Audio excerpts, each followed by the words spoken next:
Now to get our picture of the load. That's a new one. Let's go take a good picture for the broker.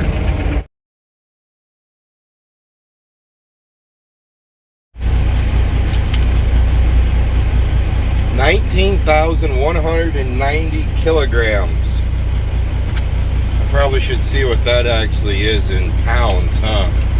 Alright, we are in Indianapolis, Indiana. We have our load of Intellibond. It's something that's going to go into animal feed, I'm assuming, because it goes to a feed mill, I think. We're going to be en route for Boyden. Yep. We're en route for Boyden, Iowa, which is up there around that Sheldon, Iowa.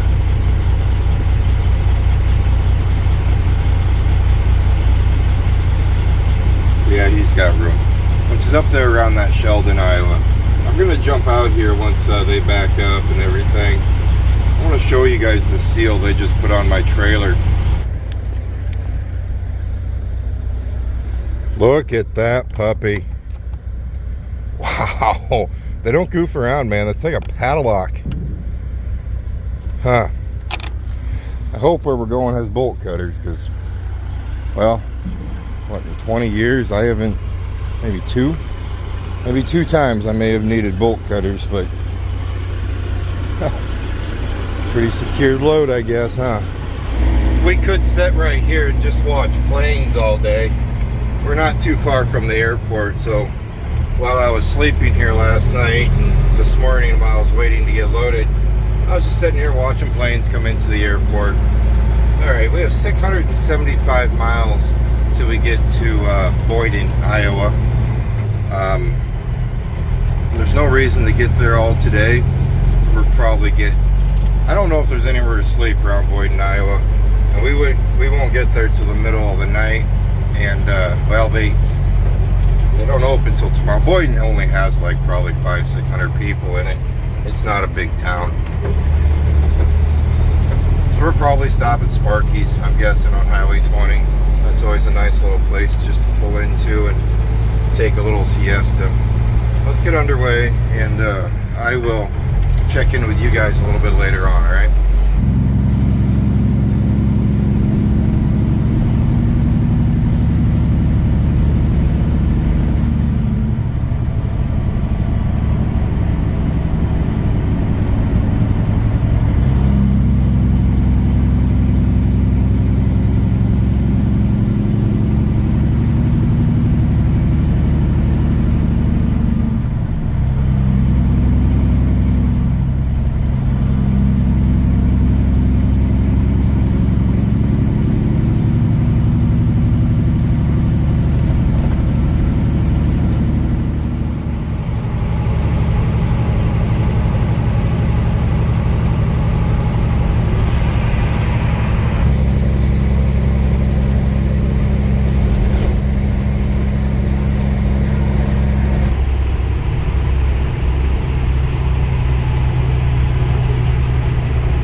You know, I don't think that poor town of Champaign's ever going to live without road construction.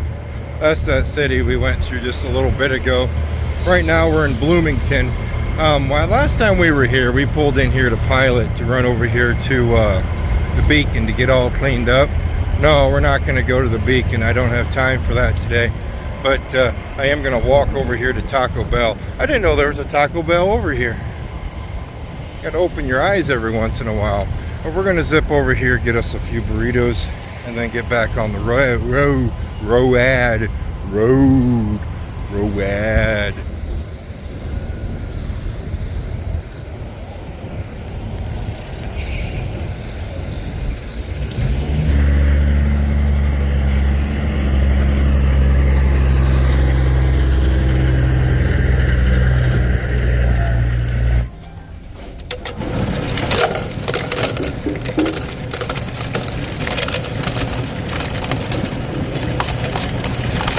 Those were some of the most most polite people I've ever met inside that Taco Bell. The workers, very, very polite. I guess I just get used to going to Mickey D's sometimes. I walked in there, it was please, thank you. One held the door for me, and just really, really polite. I like that. If you're wondering, man, Kurt, it must be really nice out. You don't have a coat on. No, it's 23 degrees, 25 degrees. 25 degrees. I just got my coat really, really muddy when I was looking underneath the truck when we were having those noises coming from the up front in a previous video. And well, I have a spare coat. I've outgrown it. It's a little snug, probably because of stuff like this, but it's just a little snug, so we're going coatless. You guys want to know something kind of silly? When I don't have a coat on and I'm cold and I'm walking across the parking lot, I'm always scared that I'm gonna get hit and live through it, but get hit and have to lay on the cold concrete until somebody comes to save me. You should always wear your coat. Earlier he'd made the comment that I just probably don't have time for something. Oh, the truck wash. Because if we time things right, we might actually get to Walcott, Iowa 80, world's largest truck stop. Across the interstate there's a radio shop, and that's where my striker is, my CB that has that red face and the mini lava light. Someone asked where all the fluid went in that mini lava light. I think the sun just cooked it out. I'm pretty positive that's what happened, because it's gone and it didn't leak onto the radio. But if we time things right, we can get there before they close, before I can get my radio, because they cleaned it all up, fixed everything up inside of it, and tuned it for me. Well, not tuned it, but did what they do. And I'd really like to have that back right now.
least 2 times that Maverick has worked out for me now, and they've both been here. We're off of Interstate 80 here at Tipton, Iowa. You can pay at the pump here. If we can get that to work back home at our normal come and go, or Maverick, I guess, we will see if I don't die and get ran over.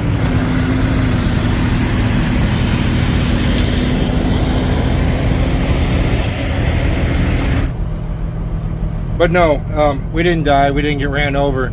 But if I can get the come and go / Maverick to work like this 20 miles from my house, we'll start getting fuel there again. Because, well, that actually works better than the original come and go, because you can pay at the pumps with even a normal credit card. You can pay at the pump versus the old come and go. I always had to take my credit card in, but just leave it with them. No, wait, no, I didn't. The old come and go, never mind. In other words, you had to go in and pay after you got done getting fuel versus paying at the pump. So this works out quite nicely. And at this one, the prices are low. At the other one, the prices usually are starting to come back down to a normal person standards. I think they're realizing we're not out west. All right, our CB.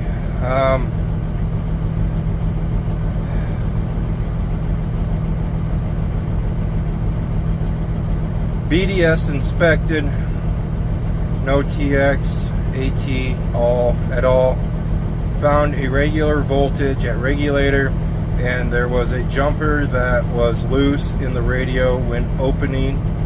Secured the jumper, replaced entire PCP with finals and driver, and replaced regulator. Finals have proper voltage now, but still no carrier or mod. Will need inspected by Orlando.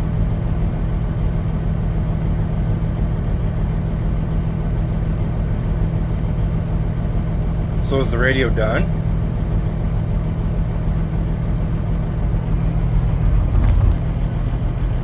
Problems found, no carrier or mod.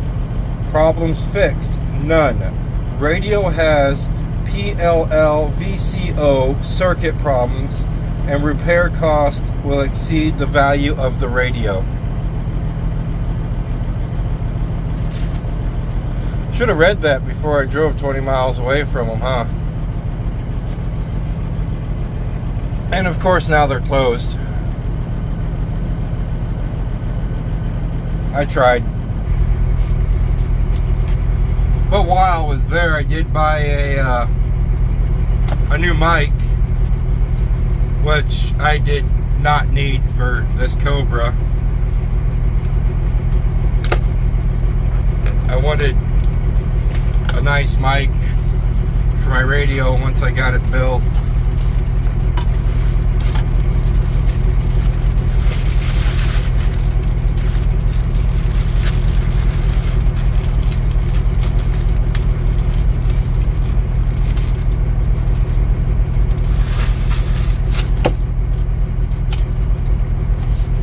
Ranger. The only mic I've never had is a Ranger. So that's what I got. Breaker 19. I ain't got me a good radio yet. Does anybody got a copy on me? The truth of the matter is I'm owly and I am mad. Yes, because of the stupid radio drama. We're going to run around with a Cobra and we're going to call it good. But I put money before family, and I'm so pissed off right now, I can't even joke about it. Dude, I tell you, before we left, hunting season had started back home. Usually, I am always home for hunting season. That way, I can take Troy out, I can chase Grandpa and him around, and it's just the way it's been done for 20 years. This year, trucking is very interesting. You have two choices in the trucking world right now. You can run the same you've always been running and just lower your expectations on your lifestyle, on the way you're living, or you can run just a little bit harder to grab a hold of those better paying loads well, when I say better paying, normal paying loads where it should be versus the crap that they're trying now, and just run harder. I chose the run harder part because I don't want to change my lifestyle. I like my lifestyle. I don't want to change it. So I chose to run harder. So when this load come available, I was like, I'm all over it, man.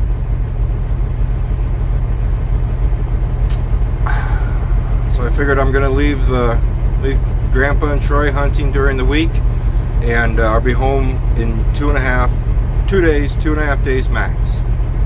Guess who shot a monster buck tonight? So proud of him. I don't know what it points out yet, or what it scores yet.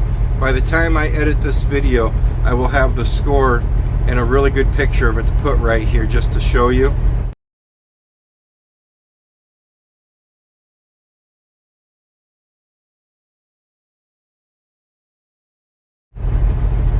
It's a good buck.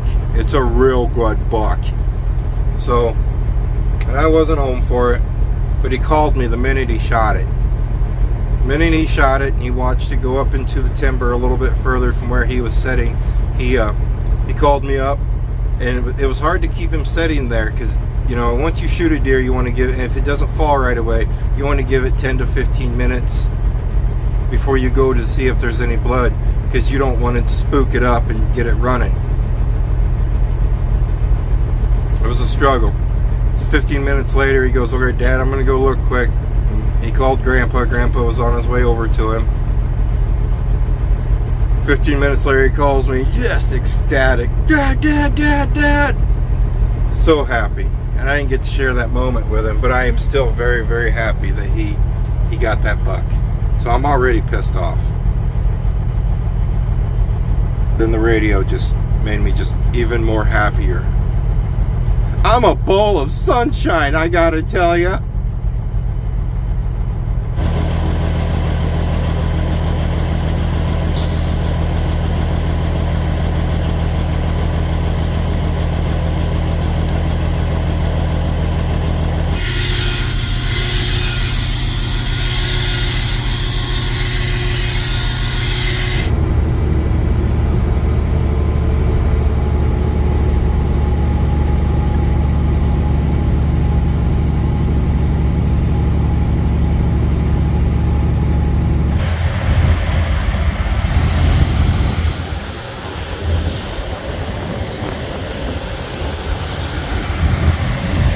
Well, that rain switched over to ice.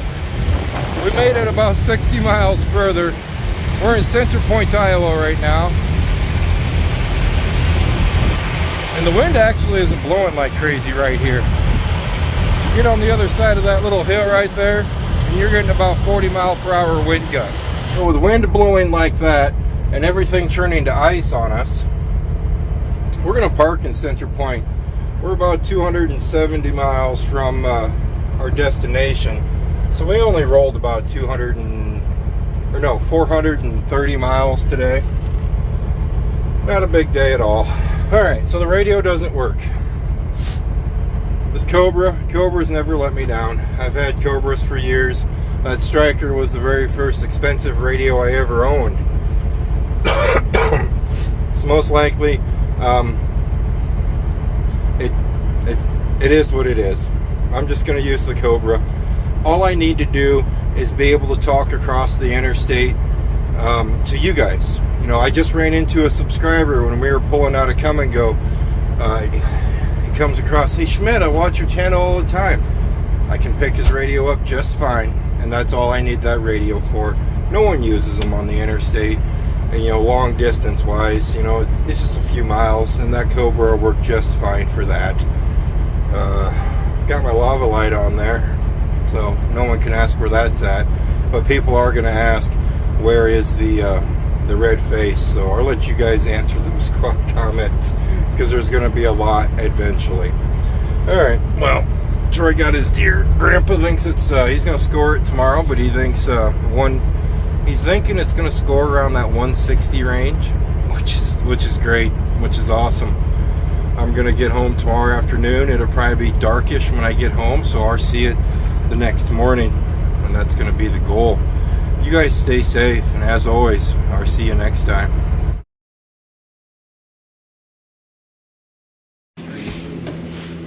What'd it score, old man? 150. 150? It's gonna be close. We gotta get the 8s. Once we get the cape off, we set it on the table, and then we get stirring it and get it. What's your story to it, Troy? And you gotta talk loud because you whisper. Well, I got into the blind 230, about 240 or 250. There was already does that I saw. I was sitting in a pasture area. They were across the way, and then I just got done, and then right when I sat in there after 10 minutes sitting, and then the nose walked off, I rattled with antlers. I started rattling, and then I waited 30 minutes, waited 40 minutes, and then rattled again. Okay, set him down. I was texting my friend, just set my phone down because I saw the back of this deer, and I saw the back of him behind the cedar tree. 10 minutes after I rattled, I saw the back of him, and then he had his head down, and I saw this side here. I saw the outside of it, and I instantly knew he was a shooter. Didn't even need my binoculars because I already knew how far he was away because I already put the rangefinder up. And I went straight for the gun, opened up the door window, waited until he was broadside. He went up, there's a terrace, he walked down in the terrace and then came up the top. And when he walked down into the terrace with his head up, I knew then even though I was already going to shoot him, I knew that it was a big buck. So I waited. He walks up on top of the terrace, stood all high and mighty, and started scanning over the valley. Looking for those rattles. Yeah, he was looking for the rattles, just scanning over everything, and then he was still scanning over, and I just shot him, and then double lunged him. Didn't even run 30 yards. How far out was he? 110 yards.